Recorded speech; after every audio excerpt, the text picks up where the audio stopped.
Ladies and gentlemen, boys and girls, from Eric Lima Shenanigans of 1977, it's Monday, and you know what that means. It's time for another episode of the Raw Event Center. And now here's the man that will bring you all the wrestling action from Monday Night Raw, Mr. Eric M. Lima. Thank you very much, Mr. Announcer, sir. Well, hello there, everyone. Welcome to yet another episode of Eric Lima Shenanigans 1977, episode 2522, ladies and gentlemen. And we're going to be talking about what happened on Monday Night Raw, as you know. A week from the Saturday is Wrestlepalooza, but this is the final Raw before Worlds Collide, because in Worlds Collide, El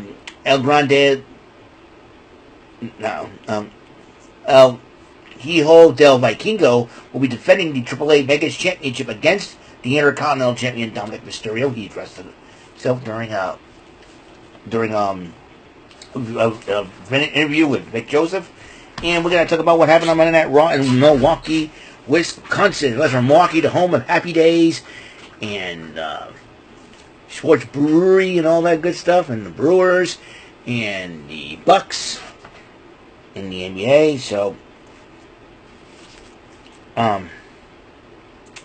So we're going to talk about what's going on. So we're going to talk about that. The Usos.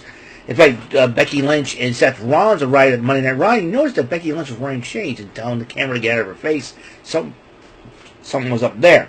The Usos kicked off Monday Night Raw, addressing the Milwaukee crowd about the Bronson Reed and Braun Breaker, who interrupted the Usos, and challenged them to a tag match at Wrestlepalooza.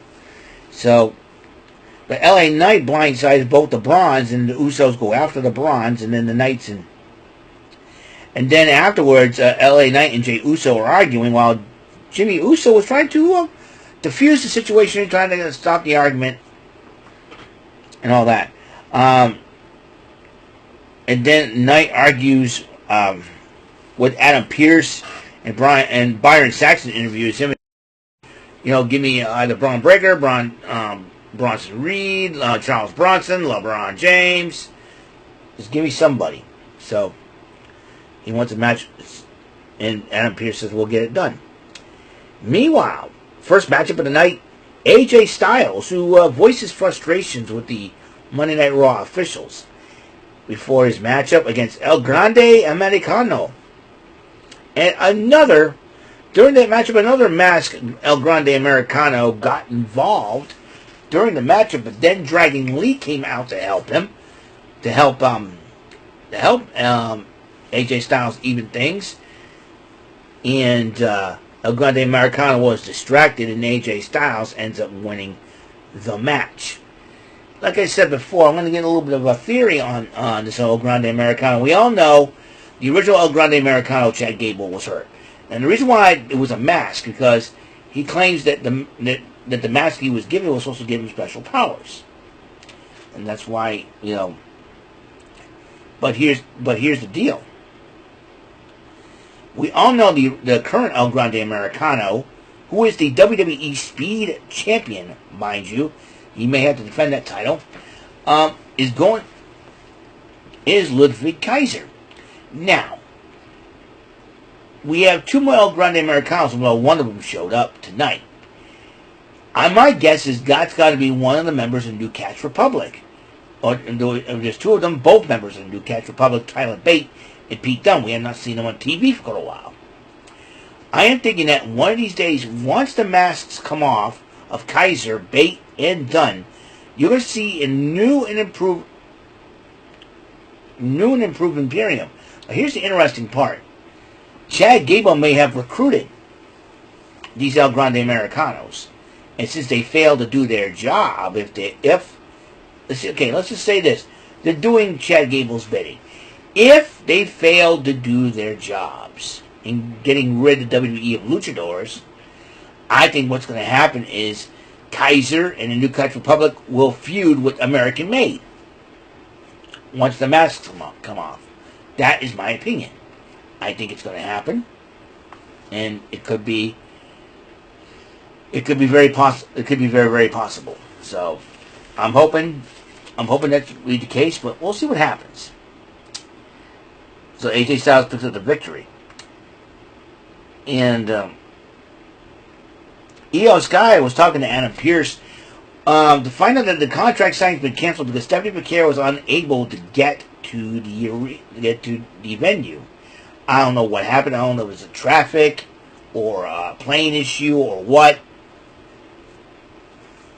And I think it's going to get to the point where Io is going to start getting frustrated, and it'll only be a matter of time. She may end up turning heel. I don't know.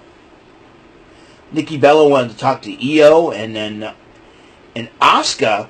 I think Asuka's problem is that she's trying to have this big sister mentality of talk to my family, mess with my family and all. Well, Asuka and Io, as you know, they have a humongous history dating back before their days in the WWE, before their days in NXT. We're talking about when they were known as the Triple Tails, when Asuka was known as Kana, and Io Sky was known as Io Shirai. Also, Io's sister Mio Shirai was part of that. So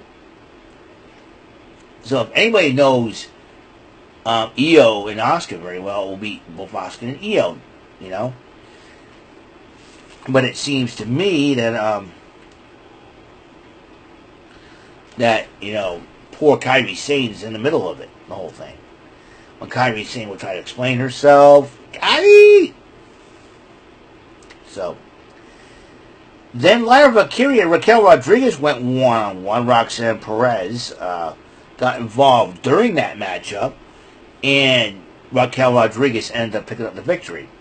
Penta was talking to the War Raiders, and then Adam Pearce walks by. Penta talked to him and said, "Hey, amigo, I want a championship shot." And Rusev interrupts him, calls him a clown and all that. And then Penta got in his face, and they said, "Hey, Ciro Miro, we're doing it." And Pearce says, "We'll make the match one-on-one." AJ Styles talks to Dragon Lee, and then Jimmy Uso interrupts him, says, "Hey, you see Jay?" And they said, "Oh, he's over there." And then Jimmy talks to Jay, and Jay says, "I don't, LA Knight and I, we're our friends and all, I'm walking out." AJ Lee addresses the Milwaukee crowd since her return, and she knows a lot of things have changed. And she was walking around with Becky Lynch's Women's Intercontinental title. As you know, after AJ Lee left, the Women's Tag Team title came into play, the Women's United States title came into play, and then finally the Women's Intercontinental title. When AJ Lee wrestled, those titles were in existence. So, as AJ Lee was talking in her first return to Monday Night Raw in over a decade, Becky Lynch comes out to interrupt and says, "Hey, I want my championship belt back, give it to me." She goes, and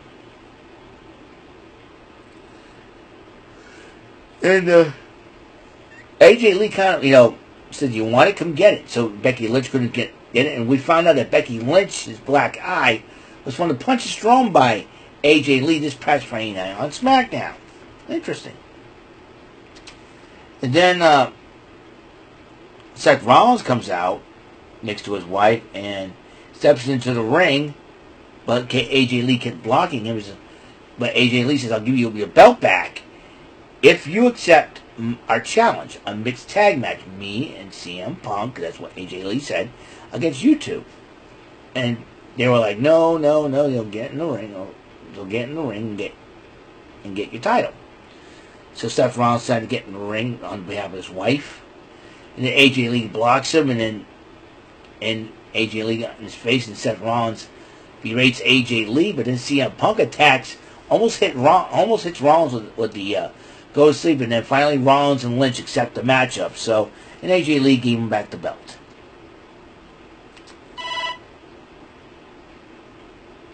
Then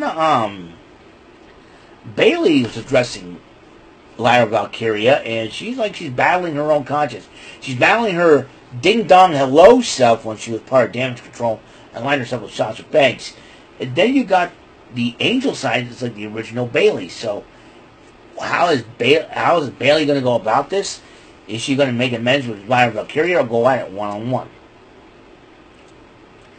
And then Penta went one-on-one with Rusev, Heck of a matchup, internationally flavored. Penta, you got Penta's Lucha Libre style from Mexico. You got the brute force style of Rusev from Bulgaria. These two went at it. And I think Penta was about to get the upper hand until the Three Stooges of the WWE, Grayson Waller and the New Day, came out, were ringside during their matchup, and then Xavier Woods, and after Penta dispatches of all, of everyone at ringside, Grayson Waller and the New Day, and he was about to finish Rusev off until Xavier Woods got involved, and Rusev ended up winning the matchup thanks to the New Day. Crybabies that they are. And Jimmy Uso confronts LA Knight, and they two exchange, and LA Knight goes, "I'm going to do my own thing. You want to help me? Don't help." Nikki Bella went one-on-one with Asuka. Now, here's another matchup with a little bit of history behind it. Remember the women's inaugural Royal Rumble for the women? Nikki Bella and Asuka were the last two in that Rumble, and Asuka ultimately won it. They went at it one-on-one, and then Asuka ended up winning the match via submission, while Kairi Sane was at ringside cheering her on.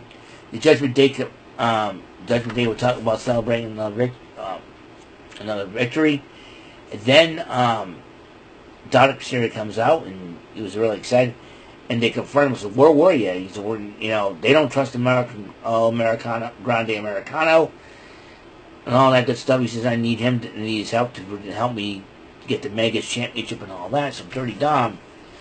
So I let him by himself for a bit.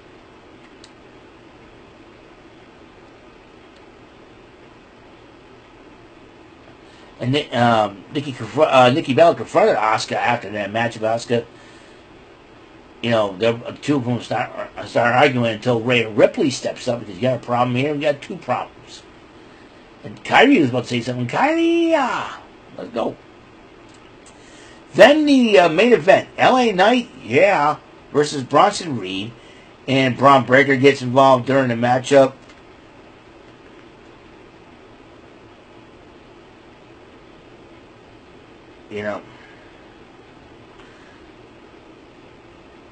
It attacked LA Knight. I can't read my own handwriting. So during the matchup, but then after Reed won the matchup because of Braun Breaker's involvement,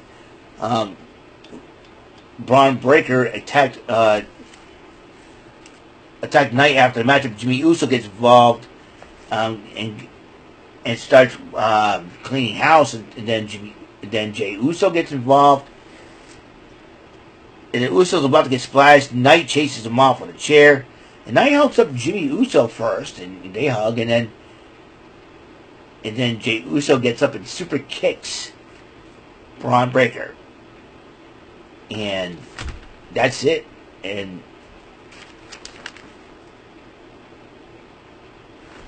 that's how it stands right now. Uso stand tall in the middle of the ring. The Braun Breaker and Bronson Reed retreat, and LA Knight knocked out in the middle of that ring. So, that's all the time that we have on this episode of Eric Lima Shenanigans of 1977. Tomorrow we got some High Rollers, and High Rollers, a lot of good stuff happening. So, thank you very much for tuning in. I will see you on tomorrow's episode of the show. Plus another off the record Shenanigans. I got a lot on my mind about some certain situations and certain individuals. I'm going to address those in a proper manner. So I will see you guys later. You guys have a wonderful rest of your night, and until next episode comes rolling around, Mr. Announcer, take us home. That is all for today's episode of the show. This is Mr. Announcer speaking for Eric Lima Shenanigans of 1977. A Big Beefy E and do it for Bob Saget production, and in association with a Raving Bull for 3000 Telepictures and Distribution. Thank you for watching another episode of Eric Lima Shenanigans of 1977. See you later on the next episode of the show. Goodbye for now.